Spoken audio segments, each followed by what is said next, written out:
¿No? Estamos en comunicación con Marcelo Pérez, el ministro de Gobierno de Misiones. Buenos días, ministro. María Marta Fierro lo saluda. Buen día, María Marta. Buen día para usted y para toda la audiencia. Bueno, ministro, usted acaba de regresar de los Estados Unidos, de hacer una capacitación, ¿no? Reevaluar cómo se está trabajando en Misiones, y esta acción de ayer tiene que ver con eso, con esas nuevas líneas, con buscar nuevas formas. El operativo del día de ayer se enmarca en operativos que venimos realizando ya desde hace un año y meses en toda la provincia. Lo que ocurrió en el día de ayer, que el operativo fue muchísimo más grande, se desplegó más personal y se hizo en conjunto con toda la provincia, y fue verdaderamente de alto impacto. Nosotros los denominamos a este tipo de operativos de alto impacto. El día de ayer fue, si se quiere, de muchísimo impacto porque fue muy grande. Se desplegó mucho personal y mucha logística policial en toda la provincia. Normalmente, para poner un ejemplo, acá en la ciudad de Posadas ocupamos 2 o 3 chacras y menos cantidad de personal que hubo en el día de ayer. La idea es un ida y vuelta entre la policía que está en actividad y que requiere el permanente ejercicio de estar en la calle, y por supuesto aquel personal policial que se está formando, porque hay cadetes que participan de los operativos y a su vez, además de prevenir en materia de seguridad, se capacitan en lo que va a ser su futuro, que es estar en la calle colaborando con la seguridad y brindando servicio a la comunidad. Usted hablaba del alto impacto. Bueno, se sintió por la presencia, ¿no? Aparte se visibilizó mucho, era muy evidente, ¿no?, la presencia policial, pero también en cuanto a los resultados, hasta, digamos, hasta donde estoy manejando la información, se habían retenido vehículos, principalmente motos, en Posadas cerca de 25, ¿puede ser? En la provincia se retuvieron más de 60 motos. Claro. Hay vehículos, automotores también. Hay un automotor que fue detectado con pedido de secuestro, se lo secuestró, también se retuvo vehículos, se retuvo licencias, se constató personas con antecedentes. Es un trabajo integral y a su vez sirve hacia la inteligencia de la policía, porque lo que nosotros buscamos, apuntamos, y eso sí tiene que ver con nuevos conceptos de seguridad que en el mundo no son tan nuevos, pero para nosotros sí, con una policía que trabaje codo a codo con la sociedad. Yo siempre insisto que el policía tiene que estar conociendo su territorio. Hay una frase que me gusta repetirla, que la dijo Howard Safin, que es un jefe de policía que tuvo Nueva York en la época de Giuliani, cuando Nueva York era tierra de nadie, y hoy es una de las ciudades más seguras del mundo. Que decía que el policía que está parado en una esquina y que cree que con su uniforme va a disuadir el delito, no solo está perdiendo tiempo, sino está haciendo perder dinero a los contribuyentes. En cambio, ese mismo policía con su uniforme, pero que conoce el territorio, conoce quién es el vecino bueno y quién es el vecino de mal vivir, ese policía tiene una ventaja descomunal frente al delito. Y eso es lo que nosotros tenemos que tratar de lograr, es que toda nuestra fuerza, y no solamente una parcialidad, sino toda nuestra fuerza, trabaje en ese sentido. Nosotros vemos mucha policía, vemos mucha presencia, eso es muy importante, pero también es muy importante que ese policía esté involucrado con la sociedad, porque es parte de la sociedad, sale de ahí, de manera tal de que trabaje con la comunidad, y no solamente para la comunidad. Estamos acostumbrados a que la sociedad, cuando ocurre un hecho, usted se acerca a una comisaría y denuncia el hecho, y a partir de ahí hay una investigación. Eso no debe ser así. Lo que debe ser es que ese hecho no ocurra, y si ocurre, bueno, que la atención sea fundamental, porque muchas veces no se puede resolver un conflicto, muchas veces no se puede dar con aquel que cometió un delito, pero si encima lo atienden mal, si no le prestan la debida atención, y usted se siente doblemente frustrada, doblemente impotente. Entonces tenemos que trabajar fuertemente en la relación interhumana e interpersonal que tiene que existir entre el funcionario policial y la comunidad en la que actúa.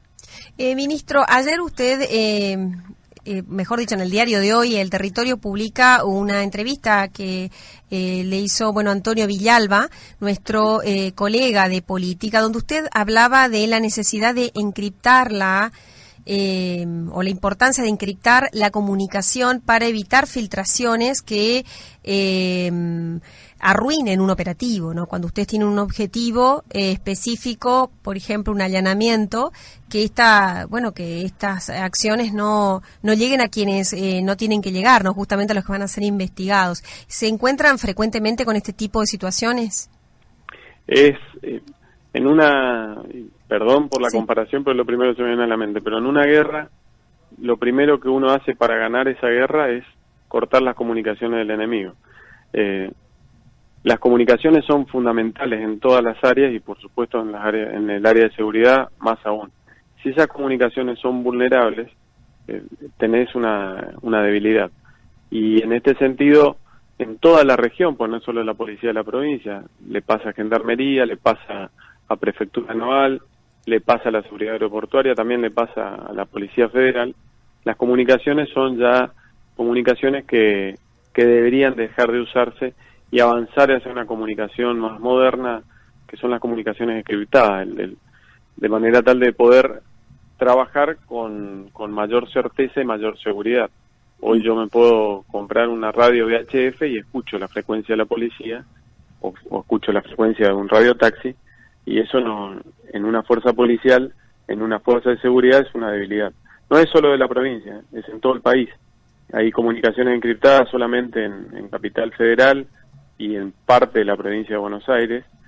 Entonces, un reclamo y una charla que tenemos con el Ministerio de Seguridad de la Nación es tratar de avanzar teniendo una red troncal como tenemos nosotros ya instalada, que es un paso muy adelante, es una columna vertebral de fibra óptica que lo tenemos en la provincia, avanzar hacia mancomunadamente hacia unas comunicaciones más modernas y no vulnerables. Uh-huh. Ministro, gran parte del operativo, que se hizo ayer, apuntó, digamos, a los vehículos, ¿no? De alguna manera, o ese fue el resultado, ¿no? Y hay un problema que está preocupando mucho a la población, que es el ataque de delincuentes en motocicletas, ¿no? Que lo que llamamos rápidamente motochorros, por más que los motociclistas no les guste, ¿no? Y nos recriminan cuando hablamos de motochorros, pues dicen no somos todos motochorros. ¿Cuál es, y se han propuesto distintas alternativas, ¿no? Para combatirlo, se han evaluado. En este momento, ¿cómo está el debate o cómo evalúan ustedes desde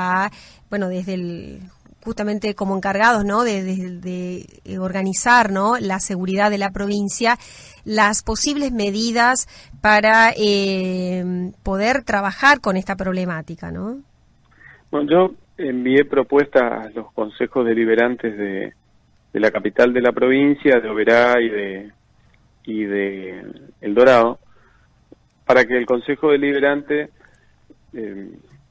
emita una ordenanza, si le parece prudente, y abran el debate al respecto, de manera de restringir la circulación de 2 personas en moto en determinado radio de la ciudad, determinados días y a determinado horario.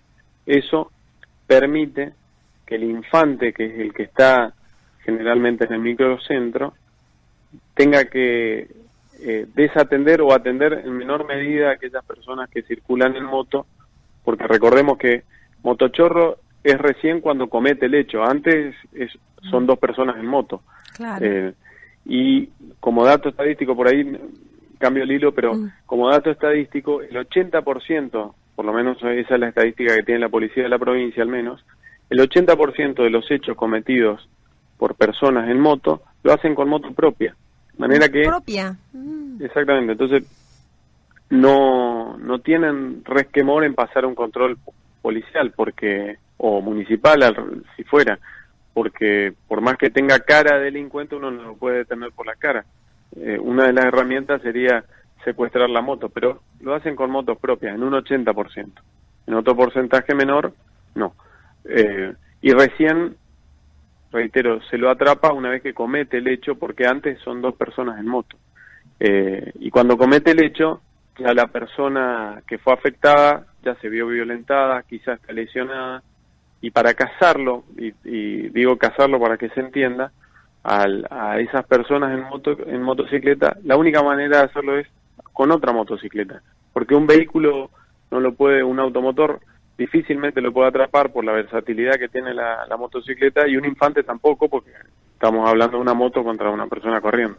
Uh-huh. De manera tal de que es una modalidad delictiva cuya persecución solamente la puede hacer una moto, y generalmente no es generalmente, en el 100% de los casos cuando ocurre el hecho. Antes son dos personas circulando en moto. No es tan simple de prever ese delito, de prevenir ese delito, porque reitero, son dos personas en moto, y si lo hacen en moto propia, peor.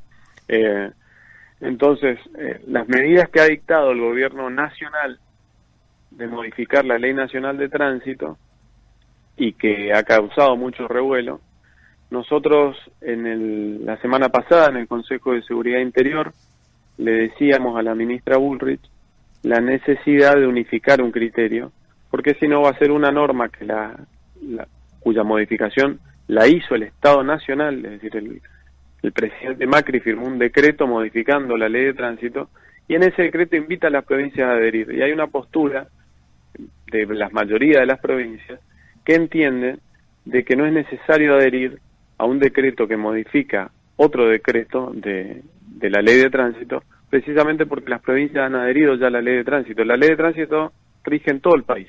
Uh-huh. Todas las jurisdicciones han adherido. Cualquier modificación que haga el gobierno nacional, muchas provincias entienden, no debe ser modificada por las provincias, sino que ya está hecha la modificación y simplemente hay que aplicarla. Entonces, sería automático, entonces, no hay que adherir a esa modificación. Bueno, nosotros necesitamos que el gobierno nacional diga eso, para poner un paño de coherencia a toda esta discusión y descomprimir situaciones que se dan en la mayoría de las provincias con un grupo de gente que está en desacuerdo con esta normativa. ¿Qué sucede? Siempre que se toma una medida de seguridad, libertad y seguridad son dos caras de una misma moneda. El Estado, como tal, nació para brindar seguridad y libertad a sus ciudadanos. Son dos caras de una misma moneda, pero cuando uno toma una medida de seguridad, siempre restringe alguna libertad. Y cualquier medida de seguridad que se tome, por supuesto que se restringe alguna libertad. Desde el hecho de que a mí me pidan para circular documento, están restringiendo mi libertad de disponer si ando o no con documentos.